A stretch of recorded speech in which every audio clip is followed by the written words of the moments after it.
saugen, B saugen, C saugen, Stopp! Hey Bro, kann ich auch mitmachen, wenn ich nur ein Buch kann? Bro, warte, ich will auch mitmachen. Geht das mit mir finken?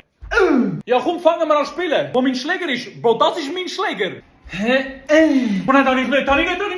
Aber wisst ihr was? Ich habe noch das Böhnchen von letzter Pause. Ja, gestern. Wie ich darf das nicht mehr brauchen? Man ist so unfair, Alter. Bro, neben mir ist der Paul. Und der Paul hat letztes Mal gesagt, dass meine Mami stinkt. Wegen mach dich parat, wenn du dort hinten stehst. Ich spiele dir einen Hochgag auf und dann kannst du richtig absmashen. Hey, aber nein, ich kann nicht treffen. Der Ping-Pong-Ball steht an der Kante. Der Janis steht ja genau vor mir. Nein, ich finde das nicht fair. Nein, ich will nicht raus. Ich kann nicht können, der Janis steht da. Einmal habe ich meinen Ping-Pong-Schläger nicht dabei und jetzt spielen 20 Leute mit und ich bin als allererstes rausgegangen. Die Pause geht noch 5 Minuten. Spielt mal schneller, ich will noch eine Runde mitspielen. Und weißt du, was wir machen können? Ich schlage den Ball und dann laufe ich einfach sehr langsam. Genau, damit der hinter mir nicht den Ball treffen kann. Egal, das ist der Jan, der spielt auch in so einem Verein. Okay, danke fürs Sagen, dass der Max unfair spielt und extra langsam läuft. Weißt du was? Wenn wir beide im Finale sind, ich habe schon 2 Böhnli, lass ich dich gewinnen und dann haben wir einfach beide Böhnli. Oder noch besser, wir spielen einfach so lange hin und her, wie es nur geht. Hat niemand von den Ping-Pong-Bällen mitgenommen? Egal, ich hol schnell den Fußballbälle von der Klassenkiste.